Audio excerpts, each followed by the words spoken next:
you feel like those shots are better in the third and fourth quarter because like you're warmed up now. You're one of the players. You're ready for that big shot moment. Is that what it is? Exactly. You missed a few in the first half, and then in the second half you're feeling it a bit more. You've got your rhythm right, and you're getting better at it.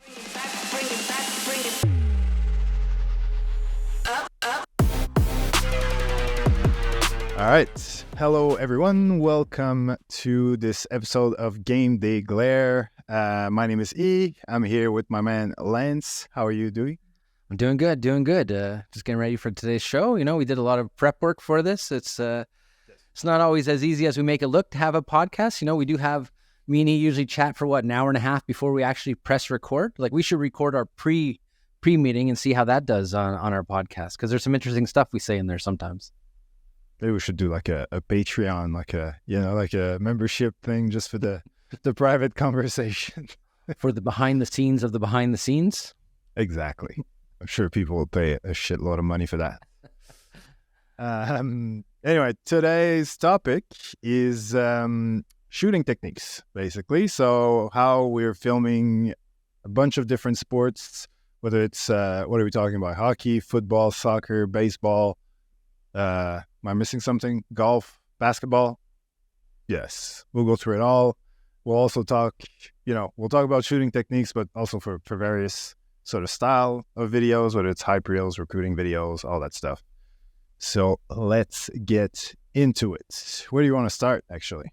All right, let's start with basketball right off the top, because there's a lot of different things you could do in basketball.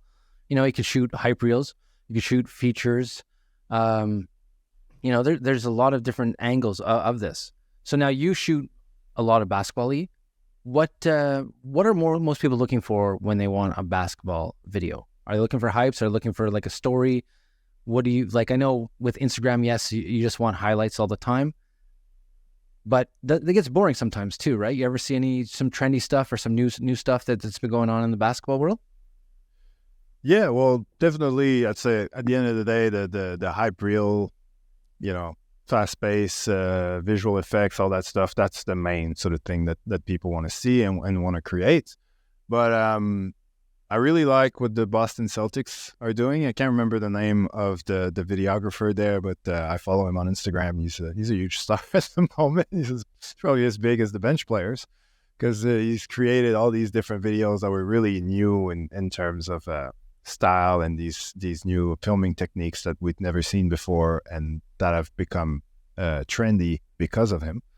So it's always cool to see new styles like that sort of develop and become a new thing. From my own experience, when I film basketball, it's mostly for hype reels.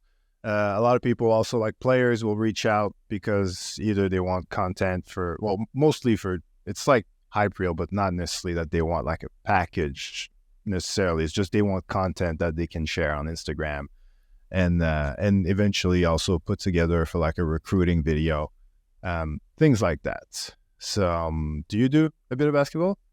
So I've done like broadcast basketball a lot. Well, a lot, like for the NBA when they've come to Montreal. So I did the OKC game that was here in the fall. So that camera, actually, I was doing the play-by-play camera. So basically, I'm on majority of the time doing the wide shot, making sure that everyone's in the shot and you're covering the zone. A couple times, because there was a little communication issue, so they would keep me on for like certain shots. So I caught myself, actually, a guy's doing a free throw, and I'm following him from the free throw line to the ball in the basket, nice and tight and back and forth. That was a little tricky. When you were talking about that Boston Celtics clip, by the way, so I don't know if our viewers have all seen it, but basically what it is the guy took a shot of the court with nobody on it, and then slowly he masks players in, or actually he was masking certain players in from the Celtics, making their baskets, and then they'd come back out and it looked like a seamless transition. Someone else would come back into the frame. Now, that's a pretty easy thing to do, but the concept of it was really unique and really cool because no one's done it for a while. So like as an editor, you and I are both editors, I looked at that and I was like, oh, okay, this is what he did. Like he took one shot with nobody on the court and just masked guys in. It's basically a locked in Like the camera's just locked in. You don't have anything to do for the rest of the game. But then the editing part. Yeah. And it was all digital movement. It was all digital movement. So there's a lot of behind the scenes work to that. But the concept of it is pretty easy. And that's what's really neat about a sport like basketball. Like there are a lot of little things that you could do easily, but you just have to be creative to do that. Yeah. Where when I'm doing broadcast stuff, I really don't have that flexibility, you know? Yeah. You're trying a couple of cool shots here or there, but 9 out of 10 times you got a producer in your ear. He's telling you what to do. But I do have a question about the main sort of broadcast camera. Because like when you're filming and you're the main camera, is there a specific rule of what you're framing? Because obviously you want to see all the players, you want to see the basket, I assume. So is there a specific rule of how your framing should be set, where you should be, and when the action is, on one side or in the middle? Like, how does that work? So it does vary. So what I always do is talk to the producer, and I want to see what they're looking for. But really the rule of thumb is you want to have everybody pretty much in the frame. And then once everyone's in the frame, you can kind of zoom in tighter and make sure you have everyone. Then when someone steps out of the frame, you got to zoom out a bit more, because sometimes stuff happens behind the plays, or, guys are running up for a fast break, but not everyone's there yet. And then they trip over and they come back to that replay later on. So you're the safe shot. You got to make sure that you're the safe shot. So for that game, I was that safe shot. Now in past years, I did like underneath the backboard, which is awesome. You get all the dunks, you get everything nice and close, like you're in the action. The only thing is, you get a player like falling onto you? No, I had one fall beside me. No one fell on me, but you're sore after. Like, it's not a comfortable position sitting there with I was like on my knees, where some people can sit with their legs crossed. I can't do that. So it's hard on the body. So doing that for 82 games a year, that's tough. I mean, I only do it every now and then. So I, did a couple of NBA games, and then we always had the Harlem Globetrotters come. So I'd take that camera sometimes for that game, because it's more of a fun game. But there's stress when you're doing for broadcast, because when that red light, like we talked about this in the past, when that red light is on, you're on live. So you got to make sure that you're good and you're steady and you have your shot, and you're focused. But you can tell, like, real people are experienced, like cameramen that are experienced with live broadcast. Like, they're so good. Like, I remember in Australia when we did these hockey, there was like these events that were like Canada versus US hockey tour. They'd go to Sydney, Melbourne, all these big cities. And these guys had never filmed hockey before. And I was like, this is going to be interesting. They're going to struggle, because all people talk about in Australia when they talk about hockey is like how fast the puck moves and how they can't even follow the action on TV. So I'm like, oh, these guys are going to struggle. But they were super good. Like, you could, like, it didn't look any different. Like it's really, it made me realize how, like, professional, live broadcast cameraman, it's just like, well, camera operators, I should say. How good they actually are. And like, you don't really realize, because you think it's such a wide shot and it looks easy when they make it look easy by watching it on TV, and you think it's easy and it's simple, but just zooming in, like, often when there's, like, in basketball, for example, often there'll be like a 3-point shot, and then the camera is actually zooming in on the ball as it's going towards the basket, and it stops exactly with the ring in the middle of the shot, super tight, everything's in focus. That's not easy at all. Like, it's no. Obviously they've got cinema lenses and stuff, but still. And I'm always impressed personally. Some guys I've worked with in the past, so you'll have your zoom handle or your focus handle, and they'll mark it off at certain distances. So they'll know, okay, the rim is here, the focus is here, and guys are really good, right? So yeah, you could take an experienced broadcast camera and you could drop him in anything, and he'll be able to survive. Now it also helps having a director who's already guiding you also and telling you, okay, you're a little too tight, or pull back a little bit, follow this, look for this guy. So that does help. And you're a team, right? So you're part of that team. And if you're not doing your job properly, then it reflects the whole broadcast. So you want to be on your game, and you don't want to be that guy after when you're wrapping up your camera and you feel like, oh, okay, I didn't really do that good tonight. Because you do have off days, right? You do. There's stuff, sometimes you miss a shot, and it's tricky. Now, with basketball, do you have like, so I say, okay, E, I want you to do a highlight tape or recruitment tape for my son.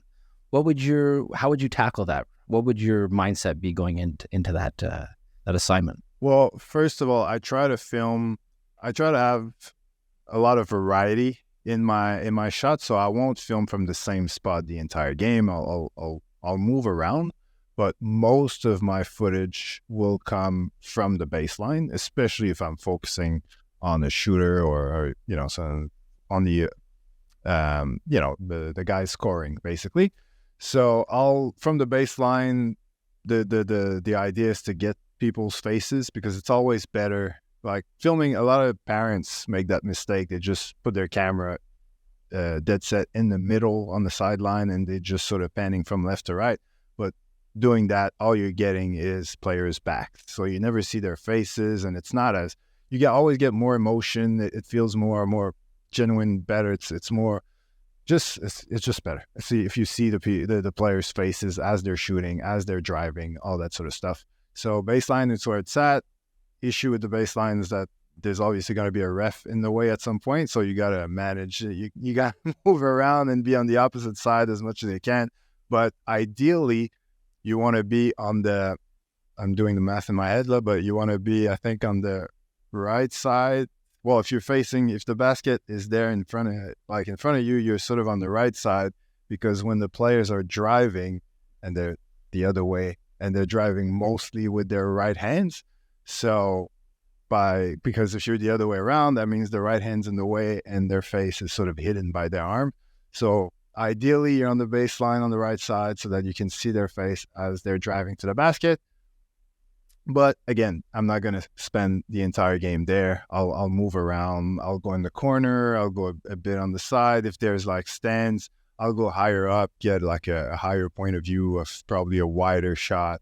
So that way I can mix all these different shots, and I can use a shot of if I'm filming a particular player, I can have a wide shot from up above of him like dribbling the ball up the middle, and then I cut to a shot from the corner. That's obviously not the same play, but it's going to look like it is, and then finish with a shot from the baseline, things like that. So it looks like there's 4 or 5 cameras when in reality there's just one. And that's the beauty of basketball, because there's so many baskets.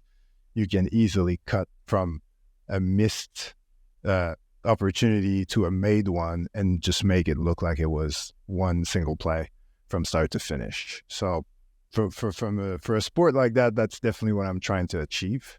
Do you have any secret techniques that I don't know about?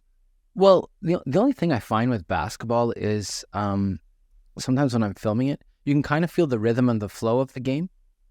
Like you as a camera person or as someone who's watching sports, you kind of get the sense of what's going to happen next. You can kind of see it better than they can see it on the court. So you're anticipating the pass. I do find, though, the higher caliber that you're filming, the easier it is to film. Because when you're filming lower caliber in basketball and that, there's a lot more turnovers. There's a lot more bad passes. So it's actually harder to film. Like if you hired us to film your 15-year-old son, well, it's a lot easier to film a semi-pro guy than your son. And you would say, well, but it's the other game's faster. Yes, it's faster, but their passes, their shots, they're going in, they're making more buckets. So that's one thing that I find difficult. While filming basketball, I try to, get those cutaway shots. So when he's drinking water, when he's tying his shoe, stuff like that. Like I've asked, stage some shots too sometimes. Okay, tie your shoe and look up at me. Obviously, this is like before the game. Once the game starts, you can't get any of those shots.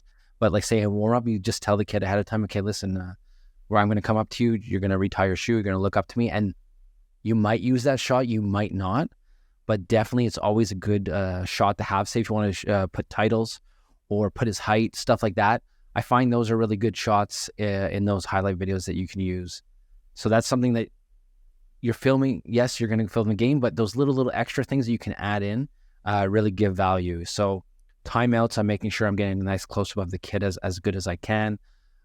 First half, game over, stuff like that. Them walking to the court, walking off the court, interactions with refs, things like that. I'm always looking for that little extra that I could maybe add into that edit. Now, I'm not always going to use it because some edits, especially reels, they're just way too fast. People just want to see the dunks or the shots being made. They don't want to see those little shots.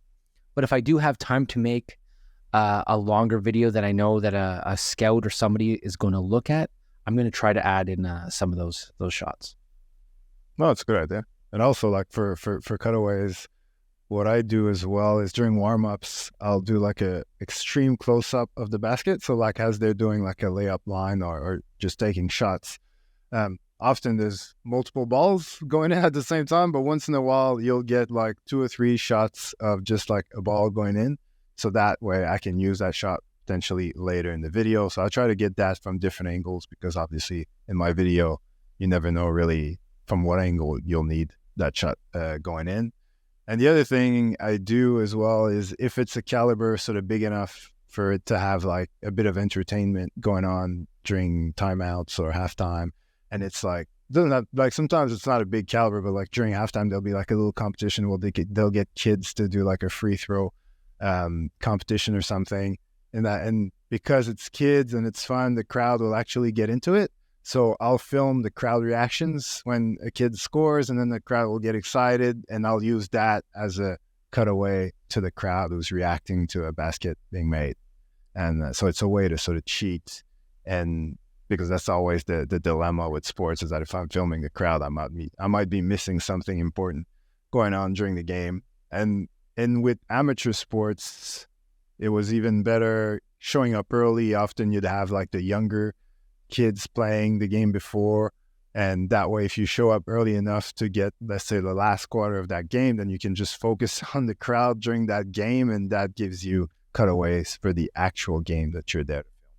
For sure. Actually, even crowd shots. I mean, you know what? Sometimes I get crowd shots if my guy is subbed out. So my guy subbed out, that's when I'm trying to film crowd shots.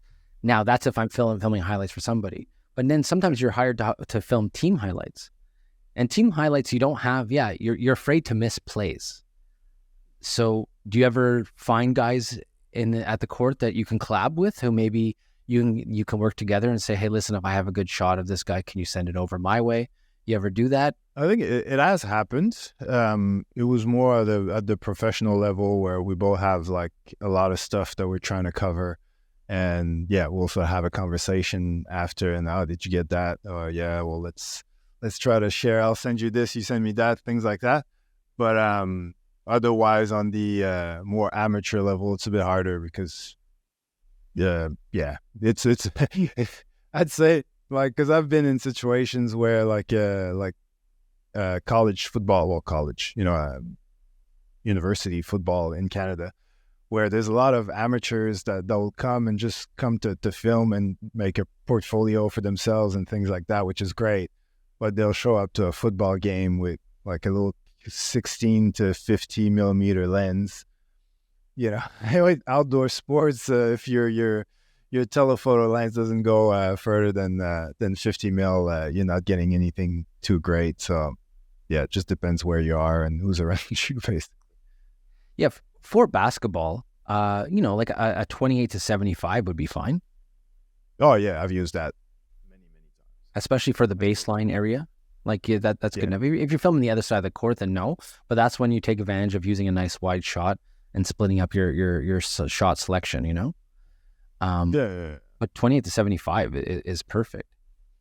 Yeah, that's what I usually would say. Well, since I got my 35 to 150, I switched to that. But before that, I was always on that Tamron for days. So do you remember back when you first started filming basketball, what you would practice to get better? Like I remember when I first started filming sports, I would really focus on the movement of trying to see, okay, the ball's getting passed here. Can I do swing fast enough to catch that ball and get a nice shot? Then I'd work on like close-ups. I'd work on my wide shots. I'd try and basically master all those angles. What did you use to practice to get better at basketball, filming basketball? For me, it's trying to keep the ball when someone's shooting. Let's say they're shooting like a 3-point shot.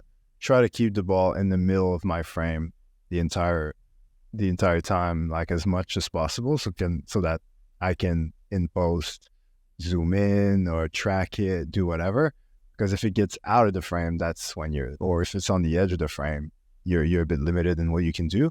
But if it's somewhere around the middle, then, sky's the limit and with what you can do afterwards. So that's what I tried to work on a lot in the last few years. And the good thing about basketball is that you know exactly where the ball is going. It's not like hockey or football where, can go that way, can go that way.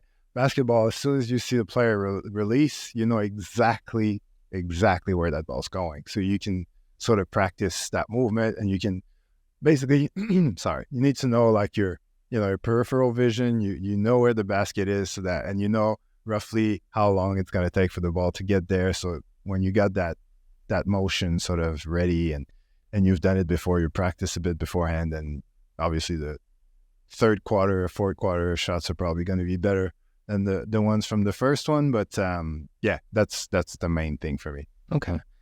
You feel like those shots are better in the third and fourth quarter because like you're warmed up now, you're one of the players, you're ready for that big shot moment. Is that what it is? Exactly. Yeah. No, exactly. You missed a few in the first half, and then in the second half you're feeling it a bit more. You've got your rhythm right, and you're getting better at it, which is good, because those are usually the shots in the fourth quarter are definitely the ones that you want to get, because they're going to be the important ones. They're the ones that are going to have a bigger reaction afterwards from the players, from the crowd. So this is where it counts. Well, that's one thing that people don't understand, right? They see our edits and they're like, oh, this guy gets everything. Like, we miss shots, we miss plays. It's just we don't show you that in our edits. So, like some people who are out there who are starting or new in the field, like, don't worry, just go out and shoot. If you get the shot, great. If you don't get the shot, you'll get the next one, and practice, because we don't always get every shot either. You can't always be, especially like in a basketball game, if you're doing it by yourself, there's really nice plays that are happening at the other end. Could be a defensive play, but you're focused on the kid scoring. Everybody wants to see the kid score. But you could miss that shot at the other end, and you're like, oh no. Okay, so the next time, guess what? You're filming while they're down there in case. And that's what this is. I was going to say, like, every time you try a new sport, it's like you're starting from scratch in a way. Because I remember the first time I filmed, I was still in Australia, and I filmed American football for the first time, and I was all over the place, like on passes, especially, like just like to my point, like not knowing exactly where the quarterback's going to pass the ball. I was always late, and following the ball was hard, and it took me probably a game to just get my timings right.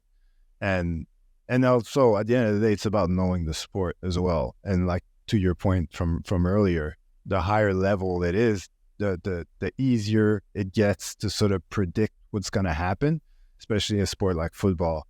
You know sort of, okay, it's probably going to be a run here. It's probably going to be a pass to their main receiver. Like you can sort of predict those things and put yourself in the right position to get that shot. And so like I said, every sport you need to sort of prepare yourself, learn the sport, learn the team, who are the biggest players, and film according to that, basically. All right. So speaking of changing sports, then let's talk about the sport that's the most filmed in the world, soccer. Now, When you're in Australia, you film quite a bit of soccer. And honestly, most parents film their kids playing soccer. Now they have an iPhone in their hand.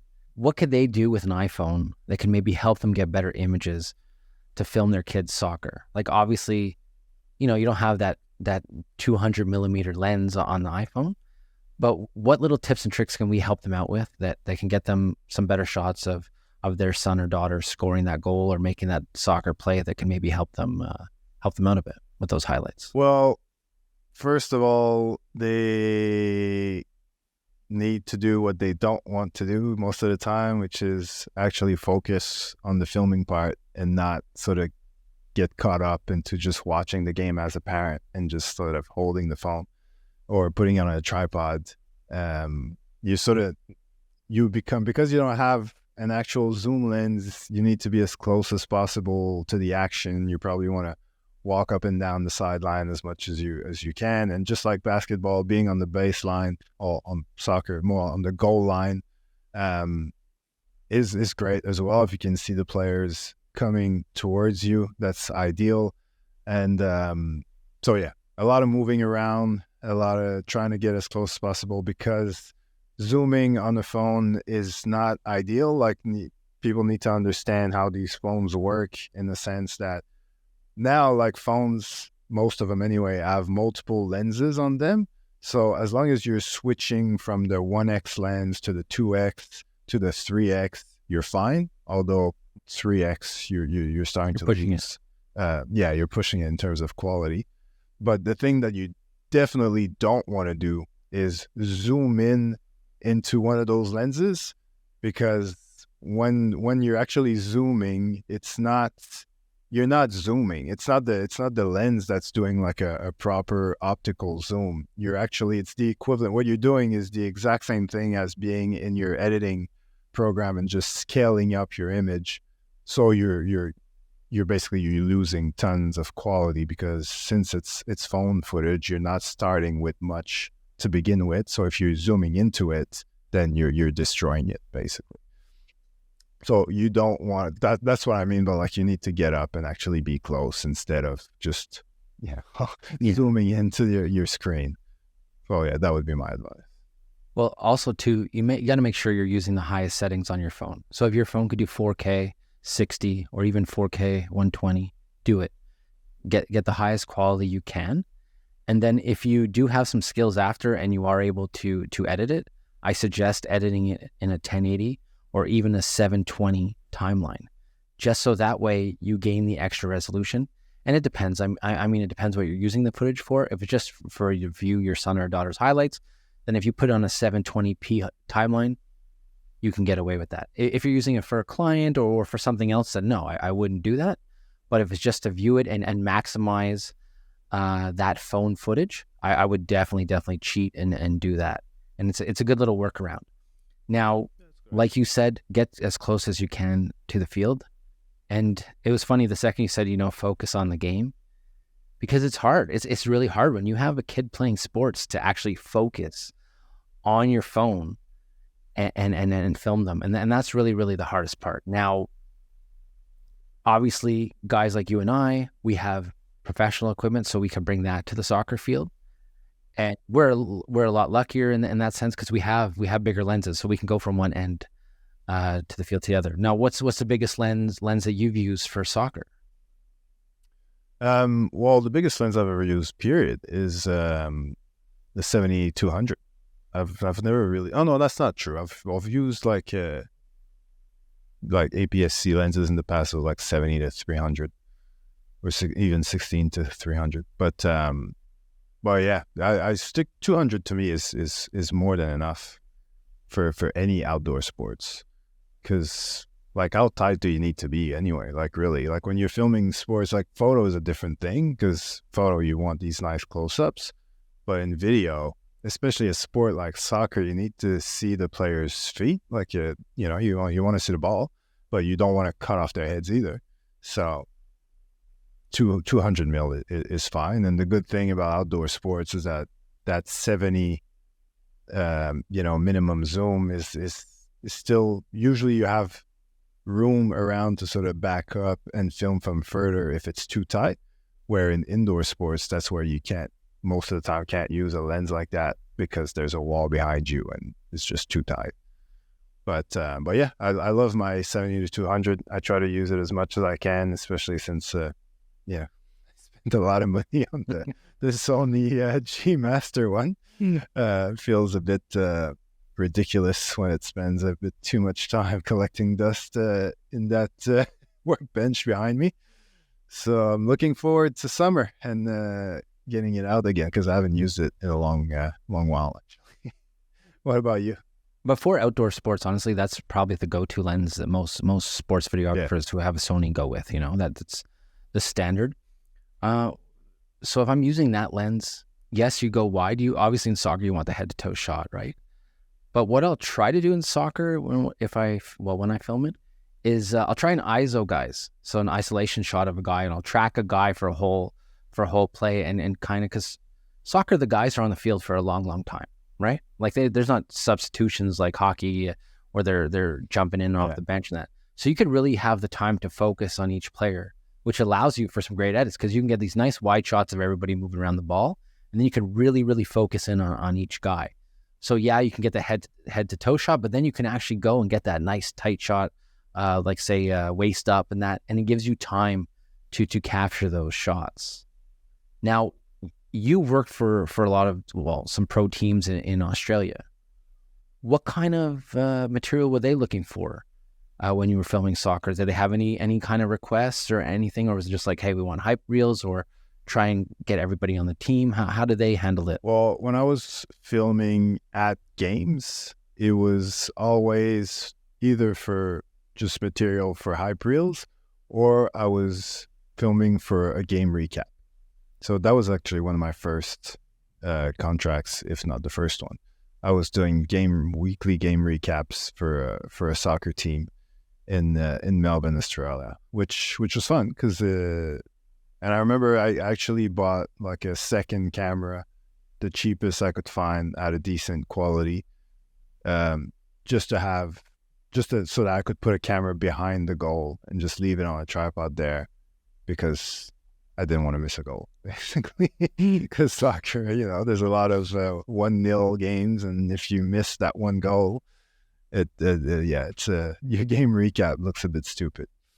But yeah, it was mainly that. So the interesting part in with that was that, like, how do you tell the story? How do you do it in a way that's different from week to week, which was the fun part for me. So sometimes I'd be focusing a bit more on, because with soccer, often there's like active support, like there's like a bay of fans usually behind one of the two ends, and so maybe it's from their perspective. You get there early, you get them walking in, and you get shots of them during the game, and see their reactions to various plays and things like that. That can get dangerous too, because they're usually a pretty intense and pretty rowdy, and pretty they don't like cameras, basically. A lot of people thought I was working for the cops or whatever, like, and all these things. They think I'm gonna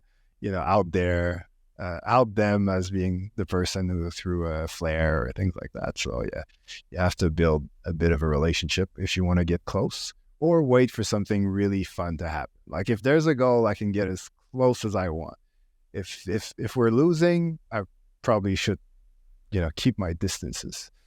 But anyway, all that to say that, like, yeah, you can do it from their perspective. You can just you can mic up a coach. You can just follow a player. Like I would do often if it's like a milestone game for a player, like it's, 100 game or something like that, then I'd get a shot of him getting to the stadium, a shot of him getting ready, and then focus ISO a bit more during the game. Hopefully he does something nice.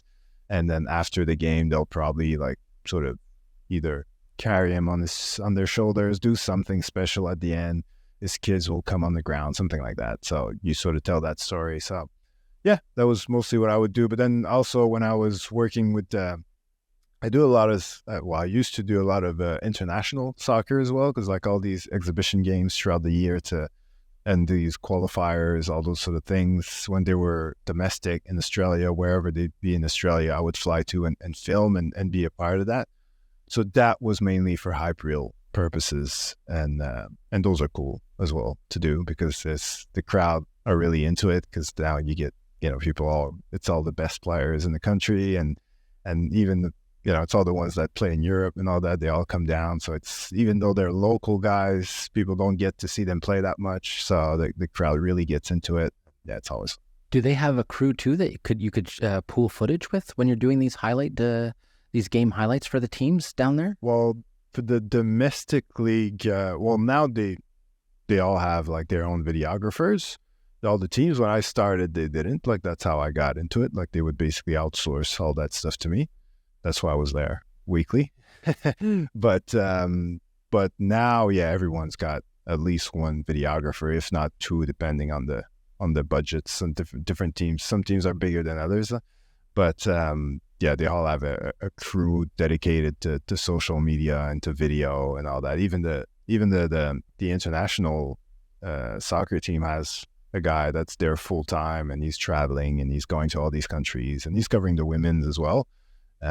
But yeah, it's all now.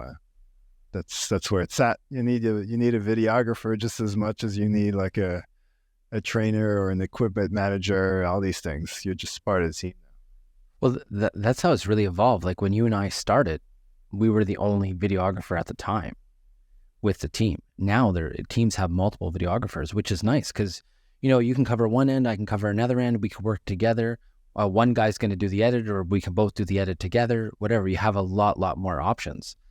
But like when we started, it was, you didn't have those options anymore. And like you said, like leaving a camera behind the net, yeah, you need that just to make sure you covered all your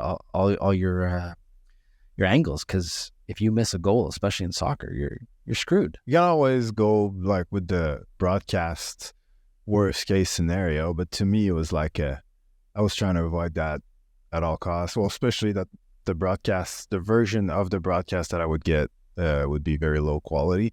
And second of all, it's just like, I wanted the video to be from start to finish, all my footage, my cool DSLR look footage. I didn't want to like squeezing in there a shot of the broadcast that's super pixelated, and I don't know. It was more of an ego thing than anything. That's what I was going to say. We all have that little ego where you don't want to use anyone's shots. You will if you have to, but you really want it to be all your shots. I mean, I've done in corporate stuff too, where sometimes I don't have that shot and I'll use a stock shot, and it's driving me crazy to the point where I'm like, do I just go out and I film the shot that I need, or am I going to use the stock shot or someone else's shot?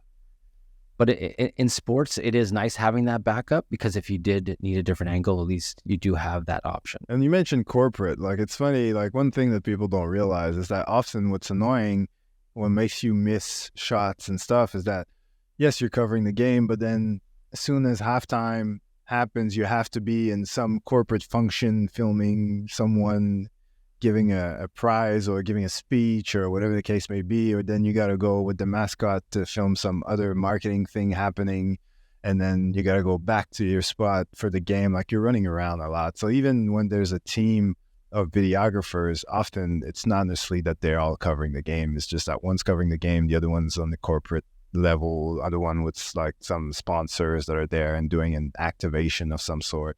And it's more of, there's a lot of that going on, which is kind of boring, but it sort of needs to happen to pay the bills. Sometimes you can't just wait for tip off or puck drop, because at least when the game is on, you're filming the game, you're getting those highlights, you're getting that stuff. But yeah, you're right. There is a lot going on behind the team, especially when you work for a team, like you said, of special ceremonies or special little things that you got to run around and film. And of course, the second you film it, they want a quick turnaround, but now you got to film the game. So it's to maneuver all that stuff, or like we were talking before our podcast, how you're filming and you have to give goals right away. So at intermission or that, they want the goals right away. And you're like, so you got to take your card out of your camera, put it in your laptop, cut the clip, send it quick by a transfer. Okay, make sure you're back to your position by the time the game starts. And people forget that nowadays in this social media age, we want everything right away. And it's tough, and it's extra stuff to our job. Yeah, and if you're in a case like you said, where you're sending something during intermission or whatever, if it's basketball, it's probably easy to get to your laptop. There's probably a little thing somewhere where your laptop's sitting next to the DJ or whatever. But if it's hockey, it's probably on the other side of the ice. You got to go around and go, like, it's a long walk. Or if it's football, same thing. Sometimes at the other side of the stadium, and it takes a while to get there. So all these things add up, and yeah, it is a bit. It is more complicated than it looks. I think that's a theme of today. Exactly. So the next sport we'll talk about is one that at a professional level, the top level, NFL, I haven't filmed. It's probably the only pro sport that I haven't filmed. Now, you've had a little bit of experience with it when they came over to Australia. In the CFL or no? I've done CFL, yes, in the past, but I feel like NFL is a bigger stage than CFL. But yes, the game itself is very similar, one less down. But NFL for me is the one thing that I'm looking forward to filming, and I'm gonna see if I can get that off my bucket list and reach out to some contacts I have and see if maybe I can go and film some games. Now with football though, it's the same size as a soccer field. You need your 200 millimeter lens, right? But what other aspects of football do you think it has to film that other sports don't have? Well, to me, like I said, I touched on earlier, I think it's really about understanding the game and understanding the team's sort of style, because obviously some teams run much more than others. Some are more inclined to do like long passes, where others are more like nickel and diming it. So it's about understanding what type of team you're dealing with so that you can anticipate what's happening. And also with football, depending on what down it is, how many yards they're covering, you're always going to adjust your camera position to that. So like, I'm always like 1st and 10. Sometimes I like to be just on the line of scrimmage just to get that shot of, the hands and pulling back and that sort of stuff, especially if I think it's most likely going to be a run. But more often than not, I'm just going to be a bit past the chain gang, basically just after the 10 yard. If they're going for if they're 1 and 10, I'll go just 12, 15 yards away from the line of scrimmage so that they're coming towards me. But most likely it's not going to be a Hail Mary pass all the way over there. So I'm sort of at the right spot to be close to the receiver, or at least if it's a run, then I get a good angle of the running back or whoever is running towards me. But if it's 3rd and 10 or 3rd and 15, I know it's going to be a longer pass, so I'll back up a bit. And so yeah, it's just understanding the game, and also if you know that the wide receiver, the best one, the one that's going to get all the important passes, which side he's on, then obviously I'm going to go on that side once they're in sort of the red zone, things like that. So again, try to catch them front on. So that's why I'm always sort of ahead of the play. But yeah, it's really more about understanding the game, and a bit like what I was saying about basketball. You need to practice to get that, to be able to follow the ball from the pass like the entire way from the QB to the receiver. It took me a while to get there, and I'm still not perfect to this day. But yeah, it's definitely something that once you catch on to it and you get better at it, like it just makes a world of difference. Especially then in the edit, you can sort of zoom in and do all these different effects. So I'm at a point where I'm pretty good at basketball, pretty good at football, well, okay at football. And next step would probably be golf, I guess, because that one I'm still wondering how they do it. With football, though, on the sidelines, it's not that easy to maneuver around either, right? Because you got to kind of walk through the benches. Like, you got to walk behind the bench to get to the other side of the play is going on. You do get blocked. Usually on your bike side, to be honest.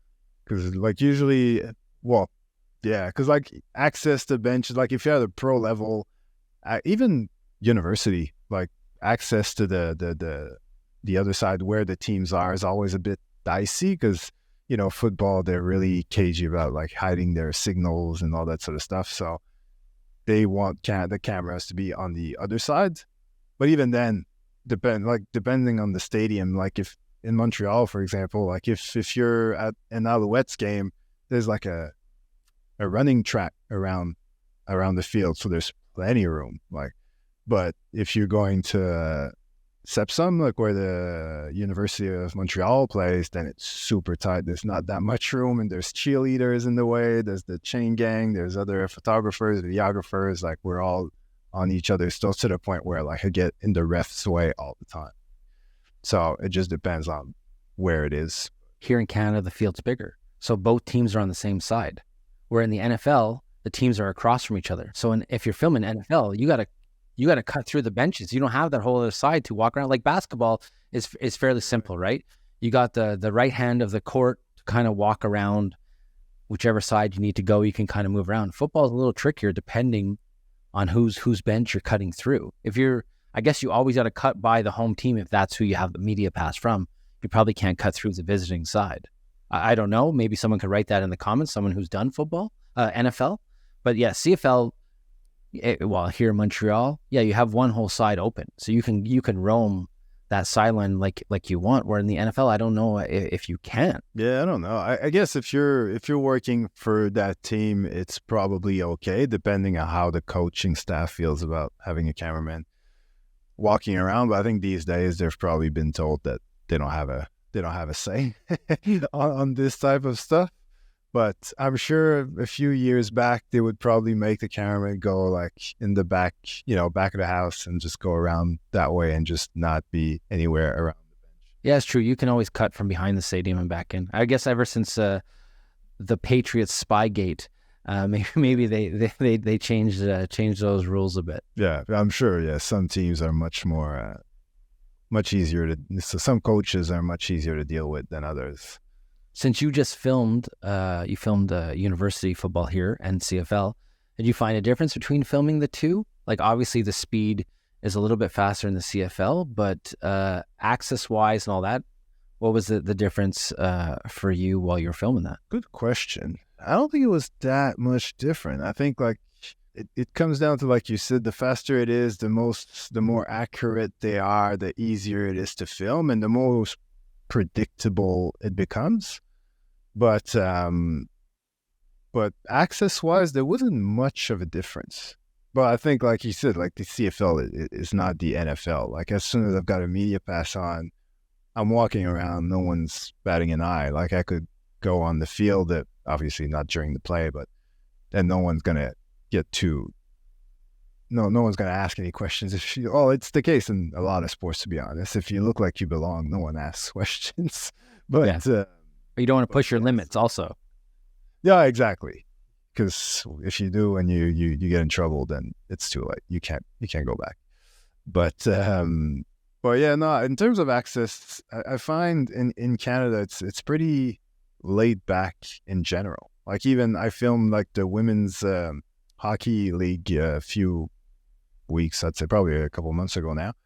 And I was surprised. Like they told me, during the anthems, like the social media person's texting me saying, "You can get on the ice." Like like basically, obviously during the game I'm not on the ice, but everything pre-game and post-game I was on the ice with my camera. I was like, "Geez, I didn't realize that was an option." Like I'd never had that level of access before. Like I think now, I don't know if it's a Canada thing or it's just sports in general. Like it's video, social media is such a big thing, and especially if you're at a level where you're professional, but you still need the attention on social media that you're not getting necessarily like on primetime television as much as the NHL and all these other big leagues.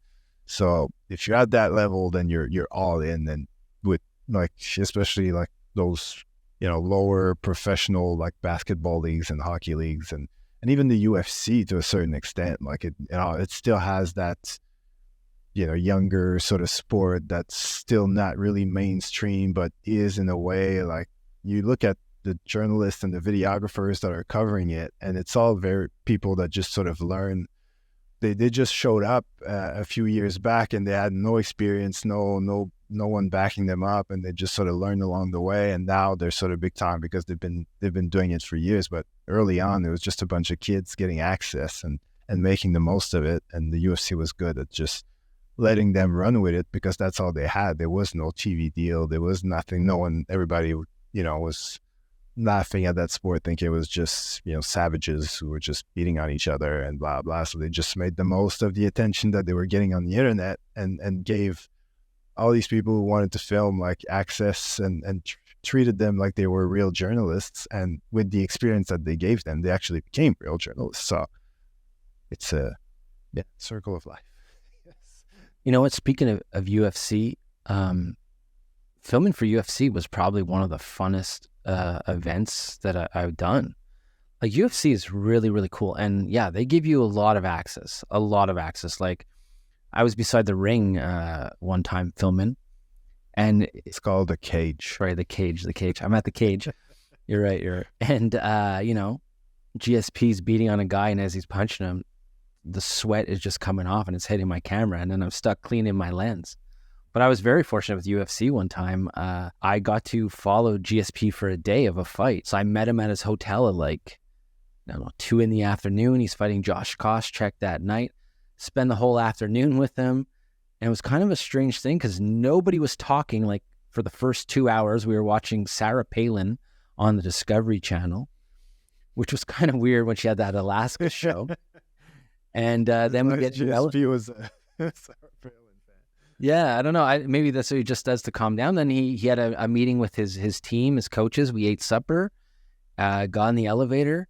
We took an Escalade basically next door because he was staying at the Marriott in Montreal, and he drove to the Bell Center. So we just basically went around the block and drove in, and I was with him the whole time from like warm-ups to, there's even a clip of me with his entourage. His entourage is walking to the ring, and I'm there with my camera, and I'm in his entourage. And I walk him right to the ring with Josh Koscheck. Now, in other sports, you don't have access like that. And then the fight ended, I'm with him the whole time. And then I met up with you at the after party, and we ended up filming his after party for him. So like UFC gave us carte blanche, and we were really, really lucky. We got to see some cool stuff. We got to gain a lot of experience. But when I look back at that, other sports don't give you that kind of access. No. Well, that's what you need, the lower levels. No, but think about it. Like if we went to the NBA right now, they're not going to give us carte blanche with LeBron James and that. But we had, GSP was the biggest star at the time. And here we are with full access to him, filming everything his whole day before the biggest fight at the time of his career. Like it's crazy. And well, because the UFC was really smart at recognizing the fact that, TV was just not taking them seriously, but the internet was going crazy, like Reddit and all these places. Like, there's a lot of fans and mostly like wrestling fans that were getting into MMA and things like that. And so they just made the most of it. It's like, well, if we can't get on TV, we're just going to dominate the internet and just film everything and give anyone with a camera access to it, and it just built up this culture. And now the downside of it is that well, no, not the downside, but it's like you get a lot of, like, there's a big, like, I'd say it's no different than the NBA, but I was going to say there's a lot of hate. There's a lot of like, there's always so much negative comments around on the fight week. It's all about like, this guy's trash. If you lose like 2 fights, you're trash, you're done, you're this, you're that. It's such an internet culture around the UFC that there's a lot of that. But at the same time, the NBA is no different, and they've got a TV deal. So does the UFC now anyway. But it gives guys like us jobs, right? It lets us capture that content. What people say about the content, well, there's always those internet trolls out there who have something to say. The thing that I thought UFC did really, really good, and it was fun being a part of at the time, is that's when viral clips started coming out, where they started doing where a guy would get knocked out and he'd fall through the ring and keep falling and falling and falling. Like some guys did some really, really cool viral clips with content like that. So anyway, for me, UFC was a really, really fun experience, filming a couple of those events. And we were lucky. We had 5 of them in Montreal at the time.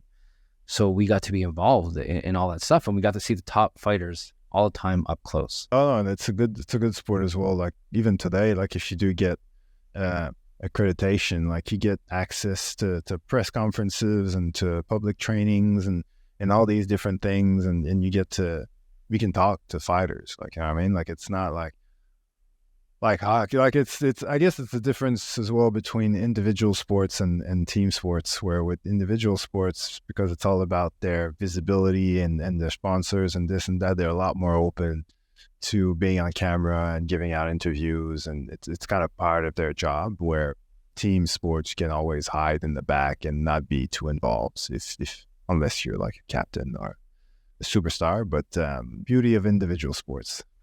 Well, in team sports lately, so our next sport we'll talk about is baseball. I've been checking out Wake Forest's Instagram. Have you checked out any of their stuff? Man, they're doing some really cool stuff. And it makes me see baseball in a different way, because I'm coming from a broadcast background in baseball where, we had 5 cameras. So you have one at high home, you have 2 in the outfield, 2 in the dugouts, maybe you have a 6th one in the crowd. Where these guys are doing, they have like 28-75 lenses probably. They're getting a lot of close-ups. They're doing a lot of slow motion shots. If you do check them out, I really, really like their color look. It's like a little bit, got a tint of orange to it a bit, a yellow dusk kind of to it. Yeah, it's like the only filming at golden hour. Exactly. But baseball, which is a slower game, yes, there's big moments in baseball. Yes. some great highlights. I feel like edits like they're doing really, really emphasize baseball, like the excitement in baseball.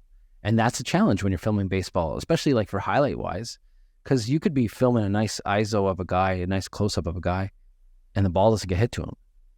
So it's like, what do you do with those shots? Or what story are you trying to tell? And that's what's tricky about baseball. I find they're doing a really, really good job. Now, you've never done pro baseball, right? Have you ever filmed any baseball? I've never done any baseball at all, actually. So I was going to ask you, like, when you're filming, if you're like just like a sports videographer looking to create like a hype reel or a game recap, like what would be your ideal like camera positions, for example? Do you stay in one spot closely to get like the plate, or do you move around? Or so ideally, honestly, you want to be as close to the dugout as possible. So that way you get dugout shots, you get the nice tight close-ups of teammates interacting. You can catch the guy at the plate batting. You can catch the pitcher. And then you're either going to get a nice close-up of plays of first baseman, shortstop, third baseman, second baseman. That's the way I'd approach it. Now, if I want to catch a guy in the field, well, then I'll go and get that wide shot maybe, and hopefully I can get him tracking down a ball. But that's how I'd attack baseball. I'd want to get, if you're in a dugout position, you're close enough to get all the shots you need. Now, ideally, it would help if you can move around freely. You do have innings though, right? So in between the break of an inning, you can move your position, which is unique. In other sports, you don't have that, where it's continuous action, right? Yeah. Like in hockey, you have intermission. If I need to move, well, we're moving at intermission. Except for that, like in pro hockey, you can't go up and down the stairs as you please. But in baseball, in between intermissions is when I would take it to change my position. And when I was with the Expos, some of the funnest camera positions were in the dugout, because you were part of the team. Like you can hear the scouting reports, you can hear everything, and especially when guys hit a home run, they come back, they're all elbow bumping each other and that. You're right there. So those are the shots that show emotion. And that's the challenge in all sports, is how do I show the emotion of this sport, right? And I think for baseball, yeah, that's probably the best way, is to be in that dugout, get as close as you can to the guys, and that will help you show the emotion. And would you recommend, like, because I know, like, for a recruiting video, for example, I often suggested to people for a sport like baseball to actually schedule, whether it's during a training or just by yourself on a beautiful Saturday afternoon, just go on the field and like practice. For example, if your kid's a shortstop, just like, send them like grounders and just get the camera. You're actually in the diamond filming him from up close. So, because the whole point of a recruiting video is, yes, you want to see, production, but coaches mostly want to see technique at the end of the day. So by being on the field, just showing him either like catching and throwing to first base, or just like having a nice angle of his batting stance and swing, or like just basically outside of a game, actually being there up close and showing the technique, properly, instead of just showing like phone footage from the stands during a game where you can't really see that well what's going on. So definitely in other sports, I haven't done in baseball, but that's a great point, is I would include practice footage. Coaches, for recruiting videos, coaches want to see how you practice. And I've even had in the past where coaches are like, hey, can we have a game where so-and-so wins the game or so-and-so loses the game? Because they're looking at attitude, they're looking at how things are when things go bad too. So definitely I would include practice clips. And if you're hired to do highlights for that, yeah, go out and catch the kid doing practice, get him to do a couple grounders and get those nice tight shots of it. So yes, coaches will look at technique, but they're also great cutaway shots too for your video. Like for us as a videographer, those are great cutaway shots that you can speed ramp real fast. Some people will notice right away they're practice shots, but some people might not even notice. If you blend it in well enough, they will definitely work in your video. And why not have those shots? Even if you don't use them, you don't have to use them in your first edit. You might need them though for another part or for like a demo reel or something like that. You can always use them later on, guaranteed. And it's nice to have an isolated shot of a player with no one else around where he's making the play. I remember when my nephew, he plays basketball, and after a training, I got a few shots actually of him first of all, me up close and just filming him front on while he's shooting over me, and also him sort of dribbling by me as if I'm a defender, basically. And he would tell me in advance, like, okay, I'm going to go right this time. So like I would turn accordingly. And so, yeah, having these shots, it just, first of all, it shows the technique, but also it just breaks up. Because if all you have is game footage, it's usually always from the same angle as well if you're like a parent filming your kids. So having these close-up shots that you did in training breaks it up a bit. It adds production value also. And honestly, if you're going to go to a kid's practice and film the kid on the field, why not get some shots of him in the locker room if you can? You know, bring like 2 little lights like we have behind us each. You bring those for some set the mood for the lighting, and get some nice close-ups of the kid putting on his jersey, adjusting his hat, putting on his equipment, and you can always cut those away too in his highlights or your team highlights. And those are really, those shots go a long, long way, because those shots are like evergreen shots. You can use them in multiple edits where no one's going to be like, oh, that of them getting dressed in the locker room is from game 2 of the season. No one knows that. So definitely, if you can get locker room access, get that locker room access, because it's going to just add more production value, which is, you know, now that we're coming to my sport, hockey, that's what I do all the time is you want those locker room shots for any video I'm doing. There's probably a locker room shot in there, something fast, you know. It definitely adds it. First of all, the kids like it. It's the one time where you get to see them without a helmet, or if it's minor hockey, without a cage on their face. Yeah. So, yeah. So listen, obviously I work in hockey still, but you worked in hockey briefly. What was it like for you when you filmed hockey videos for the team? What did you enjoy, or what did you like the most about that experience? The funny part was just the fact that it was the team that I was, you know, watching growing up. So to be in the locker room and be part of it was probably the most surreal part of the whole thing. But in terms of filming the actual sport, to be honest, I didn't film that much back then, because I started doing I was mostly involved with like marketing stuff. You were more the cameraman when you came in. You'd like straight away, you were doing all the Habs TV stuff, and you were around the players a lot more. So I got into it a bit later on, but it was never game. Like I helped, like I was like a camera operator for a few games, but it was like if someone's sick or something. So I probably did, I don't know, 5 games. The B crew. He was on the B crew, everybody. I was on the A crew, he was on the B crew. I'm the backup of the backup.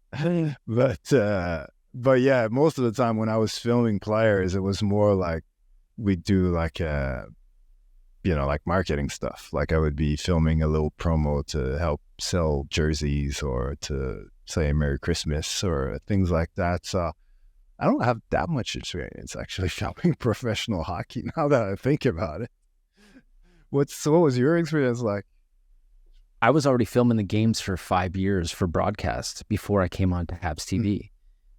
So my experience was like already, I probably did 400 games by the time I came over to Habs TV.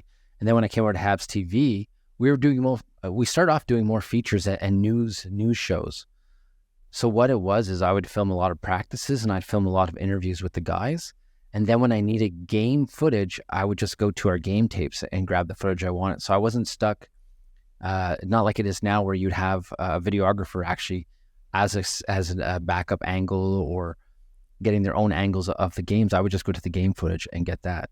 So that's changed a lot nowadays, because nowadays we have our videographers, and they go down and they get their own shots. They can take any of our shots they need also, but they usually prefer their own shots because they have a different angle. It's a DSL mirrorless look, DSLR look compared to the broadcast, because there is a difference, right? Like you see a difference between the broadcast and the DSLR look just when you watch NFL games. Like when that guy goes on the field for that end zone touchdown, right away you're like, whoa, everybody was like, what's that camera? And it was just, it's a regular Sony mirrorless camera like we have, but when you compare it with the frame rate and the 1.8 lens they had, that's a big difference in look. Yeah. So it's not always easy blending those two. With hockey, it's not that bad because it's usually fast-paced highlights, fast-paced videos. So that, I got to do a bit of everything with the Habs. I still do a bit of everything. Do they still do like game recaps and stuff? The league does them now. The league does them now. But the guys do a lot more stories now. Like there's a lot going on with like the foundation or with players or with initiatives. And there's still like player questions and all that the guys do. So there's a lot that they cover. But for me right now, it's nice. I just film the hockey games, which is, you get to enjoy it. But like you said, sometimes there's a lot of stuff before the game. So in my mind, I'm always like, all right, let's just drop the puck and let's go. Now, yeah, exactly. So now I'm using a broadcast camera, but a lot of the guys that are doing B-roll and that for the games, they're using like 35 to 150s, 2.8s, okay. FX3s, A7S3s, FX6. They're using a lot of that for their highlights and that. And they'll move around in the stairwells. So they'll come down like the corners usually. And they'll get nice and close to the action, and then they'll move each period. So basically they're just trying to get goals and highlights. So how many like people that are not part of the broadcast team like you, just sports videographers like ENG style, how many guys do Canadians use on game day, for example? They use one or two depending on what's going on. And a lot of times now the visiting team always has one. They always have one, maybe two, right? Where when this first started, when you and I first started, videographers didn't always go on the road. Now in all leagues, they go everywhere. But back then it wasn't like that. You know, you could reach out to another team and see if they can send you some footage and stuff like that. Or now, everybody has one. And like even us in our broadcast crew, like we're 7 cameras. Now we're one of 3 broadcast crews. So that's like 21 guys on cameras, and people don't realize how much coverage there is for one, like this is just a regular Tuesday night in Montreal and you have 21 cameras. Most people think that what they see on the Jumbotron is the same broadcast that's on TV. No, it's not. It's not at all. I know. Every game I always get, like I always have Q&A with the person who sits beside me because I'm right behind the net. So I sit and you know what? I always answer their questions because it's a once-in-a-lifetime experience for them. Yes, I'm in the same seat every day, but they're not. So that's the first thing they always ask me. Could you put me on TV? Can my friends see me on TV? What channel am I on? And you're like, it doesn't always work like that. You want to be on the big screen? No problem, buddy. Here you go. But you see, that's like to have like a dedicated game presentation team for the actual game action is a very North American thing. Because if you go to Australia, for example, yes, there are probably a couple cameras to do all the crowd activation stuff, the kiss cams, the MCs, all that stuff. But when the action starts, they go to the broadcast, the actual broadcast, and they get like a clean feed that they can put their own sort of logos and different things on top of. But they don't have like a 7 camera thing with someone cutting the game live. It just doesn't happen unless it's like an event like those one-off events like the hockey, like USA Canada series I was telling you about earlier. That's not on television, so they'll have to make their own thing. But yeah, and even like in Europe, like most of the big sort of clubs, and I don't want to name any and name the wrong one, but a lot of them don't even have a screen. There's just like the same old stadium since, I don't know, the 60s or whatever. That's been, the seats and things like that have been renovated, but the stadium that's remained the same. And we're talking big clubs, like they're at the levels of the Yankees or things like that, but they don't even have a screen because they're just old school like that. So yeah, it's very North American. Well, so what happened to me a lot is I'll be going to my camera and then they'll tell my headset, oh, by the way, you're on Sportsnet tonight. So basically, I never know when I'm on Sportsnet because I'm not talking to Sportsnet. I'm talking to my producer. So he'll give me heads up. Sometimes, okay, they're using you, But a lot of times I don't know. So I just got to make sure that I hold my shot a little longer that night, and I make sure I play it safe, because they will cut in and out without me knowing. And that's stressful too, right? Well, it's harder for their director also, because he's got to like trust me. He's got to trust me and say, okay, the goal, they just scored. Okay, he's gonna follow the play. Let's get out early. If he stays on too long, I might put my camera down, or they're not using me now, or I might turn to something else. So it is tricky, but that happens quite often too. We're like, oh, you're on Sportsnet tonight. I said it's always fun filming live sports, because you never know what's going to happen, right? And it's a live show. And we make mistakes. Things do happen from time to time where, we put the wrong thing on the screen, or you didn't realize your camera was on because you have a little red tally light, and they called the wrong number, and all of a sudden your red light's on, and you're like, oh my God, I'm on. I wasn't ready. Things like that do happen, but you get adjusted to it, and you get better every game. It's obviously always different filming team sports to individual sports, and it seems like individual sports you have a lot more leeway. Like teams, you got to play it more safe. You got to abide by their rules. Where it seems like when you're doing individual sports, you kind of have, that more of a carte blanche to try and be more creative. Do you find that? Do you find that's more trending? Do you find that's something in the industry? Yeah, definitely. Because as soon as you talk team sports, you're talking about like a whole new level of PR and accreditation and all that sort of thing. Where I find, typically with individual sports, you often come from an angle of you're either with a player and you're sort of following him or her everywhere, or, well, even like the UFC, once you're accredited, you can pretty much go anywhere. So it's a bit more loose in that sense. But what I like about it is that, you can, if you can get into a camp, whether it's a tennis player, a golfer, a fighter, a racer, like once you're in that sort of team, you're everywhere, you're with them all the time, you can film all these different things. So from that perspective, like individual sports are a lot more fun, where team sports, even though you're part of the team, they can easily keep you at bay and just sort of, you're there for training and you're there for games, but the rest of the time, like, just get out the way. The thing I always try to make sure if I'm filming for a team, like behind the scenes stuff and all that, I try and make sure the players understand that I'm there working for them. Like, we're working for the team, so don't worry if something happens or there's something, we don't have to show it. It's our footage. We control what we show. And I feel like that's the best way to gain the trust and get that extra access, because sometimes guys will let their guard down if they know they can trust you. And that doesn't come day one. It doesn't even come sometimes in the first year. It takes a while for them to trust you. But once you have that trust, you can get some really, really good shots and some really good behind the scenes footage. Now, I hope today we kind of went through the majority of the sports. If you guys have any other questions about how could you film something or how to get ideas for something, write us in our DMs. You know what? Just send them straight to Idris.